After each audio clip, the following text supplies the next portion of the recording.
Selamat pagi, Shalom. Hari ini saya akan menyampaikan firman Tuhan dengan judul Bangkit dari Kegagalan.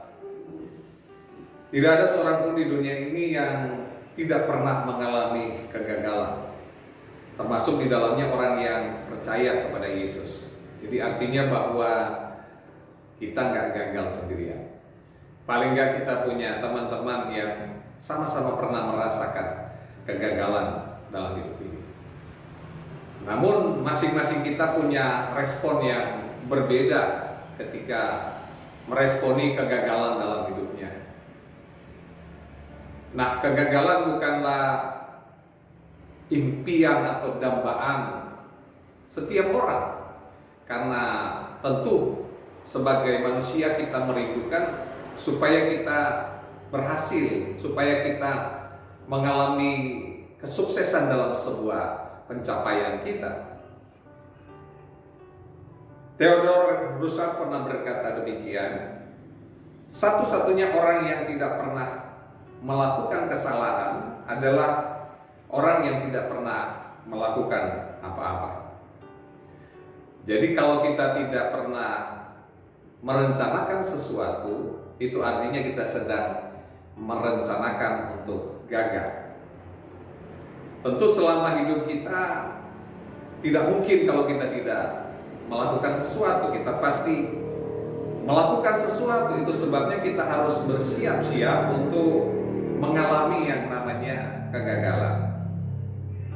Karena kegagalan itu bukan sesuatu yang langka, ya, itu manusiawi, itu sangat umum, bisa terjadi dalam siapa saja.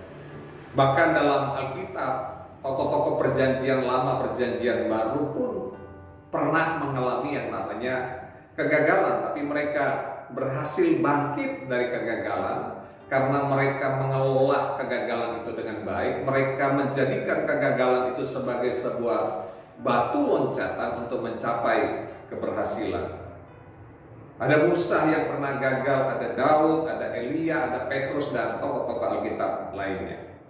Nah, bagaimana cara mengelola kegagalan menjadi kemenangan di dalam Tuhan?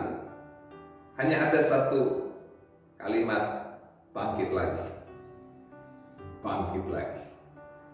Amsal 24 ayat 16 berkata, sebab 7 kali orang benar jatuh namun ia bangun lagi, tetapi orang fasik akan roboh dalam bencananya. Bagaimana bangkit dari kegagalan? Dalam Markus pasal 5 ayat 25 hingga ayat yang ke-34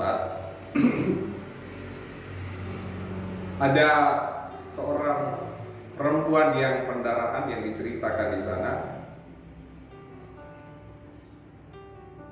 Saya menyimpulkan bahwa ada sikap dari perempuan ini yang tidak mudah putus asa. Dia percaya bahwa apa yang dia lakukan itu akan membuahkan hasil. Karena ternyata bahwa dia sudah berobat kemana-mana, dia berulang-ulang diobati tapi tidak kunjung sembuh. Namun dia terus mencari untuk memperoleh kesembuhan. Dia terus bangkit dari keterpurukan, bangkit dari kegagalan. Nah, belajar dari perempuan ini, apa yang harus kita lakukan? Yang pertama, kita harus percaya akan firman Allah. Markus 5 ayat 27a berkata demikian, dia sudah mendengar berita-berita tentang Yesus. Perempuan ini sudah 12 tahun menderita pendarahan. Dia sudah berobat kemana-mana, segala macam bentuk tabib dia sudah temui. Namun di saat dia mendengar kabar tentang Yesus yang sanggup menyembuhkan, dia kemudian kembali berupaya, berusaha untuk menjumpai Yesus. Dia punya harapan baru untuk sebuah keberhasilan atau sebuah kesembuhan yang bisa dia alami.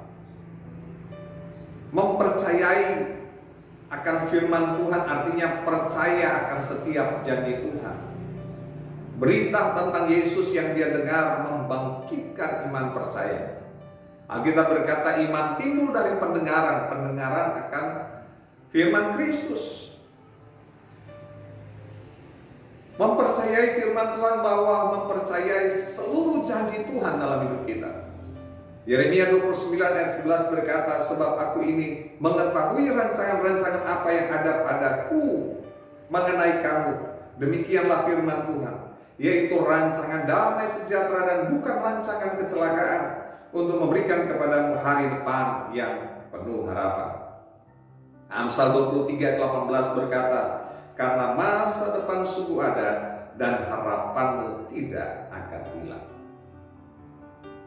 Mari kita terus mendengar firman Tuhan yang akan menumbuhkan iman kita, supaya kita bisa bangkit dari kegagalan, bangkit dari keterpurukan. Karena firman itu adalah janji Tuhan.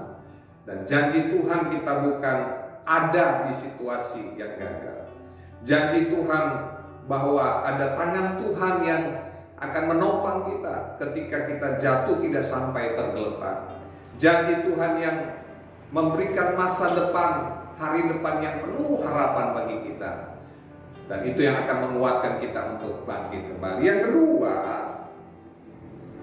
di ayat yang ke-26 dan 27 dikatakan Markus pasal 5, ia telah berulang-ulang diobati oleh berbagai tabib, sehingga telah dihabiskannya semua yang ada padanya. Namun sama sekali tidak ada faedahnya, malah sebaliknya keadaannya makin memburuk. Dia sudah mendengar berita tentang Yesus, maka di tengah-tengah orang banyak itu, ia mendekati Yesus dari belakang dan menjamah jubahnya. Yang kedua, saya menyimpulkan bahwa perempuan ini memiliki daya juang. Dia berusaha dengan maksimal. Dia berusaha dengan tekun. Dikatakan bahwa berulang-ulang kali, artinya ada sebuah ketekunan. Bahkan ketika orang mengerumuni Yesus, dia menerobos kerumunan itu, ada sebuah daya juang yang luar biasa, sebuah upaya yang dia kerahkan, sehingga pada akhirnya penyakitnya disembuhkan.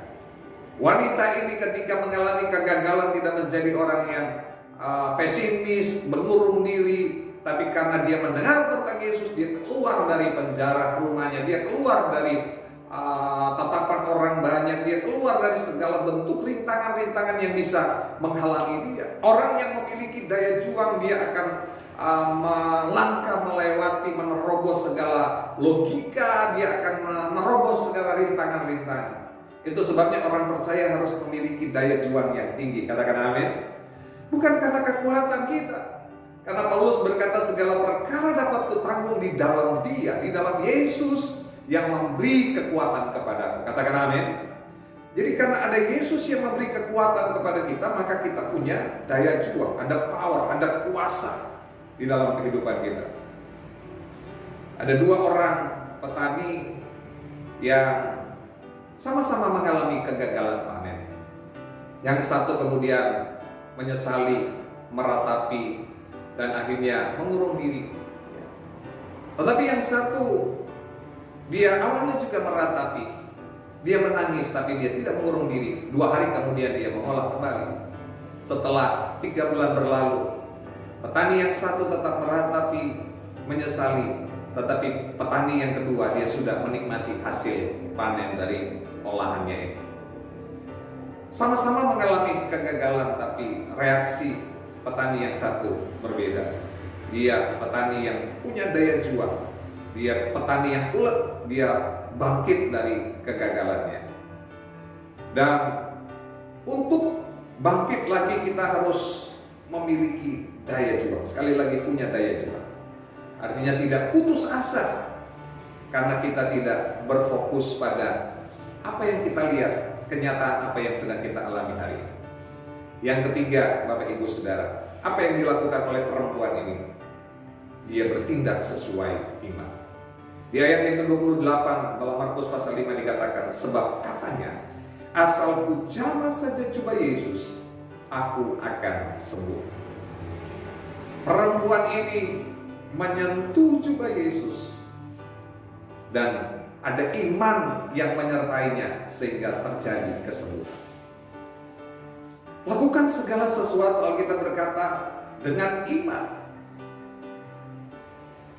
Maka ketika kita melakukan atau mengerjakan segala sesuatu dengan iman, tindakan iman itulah yang akan menghasilkan keberhasilan, menghasilkan mujizat. Tindakan iman adalah tindakan yang melampaui akal pikiran manusia. Tindakan iman adalah tindakan yang menerobos batasan-batasan atau rintangan apapun. Karena tindakan iman itu didasari oleh percaya kita sepenuhnya kepada Yesus Kristus. Katakan amin. Ketika Daud berhadapan dengan Goliat, dalam 1 Samuel pasal 17, kalau kita membaca ayat 32, 33, dan 37, saya bacakan. Berkatalah Daud kepada Saul, janganlah seseorang menjadi tawar hati karena dia, hambamu ini akan pergi melawan orang Filistin itu. Ayat 33. Tetapi Saul berkata kepada Daud, tidak mungkin engkau dapat menghadapi orang Filistin itu dengan melawan dia, sebab engkau masih muda. Sedang dia sejak dari masa mudanya telah menjadi prajurit. Dia seorang Saul saja yang sebagai raja melihat ya, apa yang ada di hadapannya, itu tidak ada kemungkinan sedikit pun. Tapi ayat 37, pula kata Daud, Tuhan yang telah melepaskan aku dari cakar singa dan dari cakar beruang, Dia juga akan melepaskan aku dari tangan orang Filistin itu. Kata Saul kepada Daud, pergilah, Tuhan menyertai engkau. Daud punya sebuah keyakinan bukan karena dia sudah mengerti perang, dia jago berantem, dia punya senjata atau apapun, tapi dia maju dengan iman. Dia percaya bahwa kalau Yesus Tuhan yang sudah pernah melepaskan dia dari segala kesulitan, maka Tuhan yang sama pasti akan menolong dia. Hari ini kita harus belajar percaya. Walaupun kita sedang mengalami kegagalan, tapi percayalah bahwa ada Yesus yang selalu beserta dengan kita. Miliki tindakan atau langkah iman supaya kemudian kita bisa berhasil. Kita boleh saja gagal dan bisa gagal.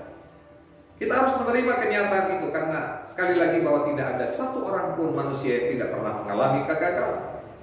Namun kita tidak boleh lupa, Tuhan tidak pernah gagal. Katakan amin. Tuhan tidak pernah gagal. Iblis tidak bisa menggagalkan rencana atau rancangan Tuhan atas hidup kita.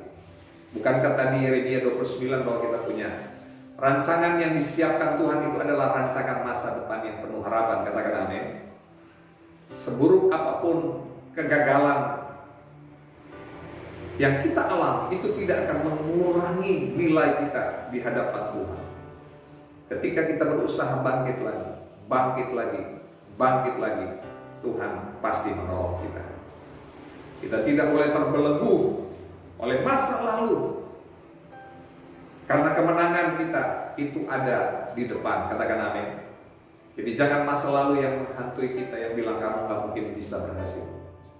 Dengar baik, kemenangan itu ada di depan kita. Hidup kita tidak boleh ditetapkan oleh masa lampau, tetapi ditentukan oleh masa kini dan masa yang akan datang bersama dengan Tuhan Yesus. Tuhan Yesus dimuliakan atas hidup kita. Amin. Mari kita berdoa.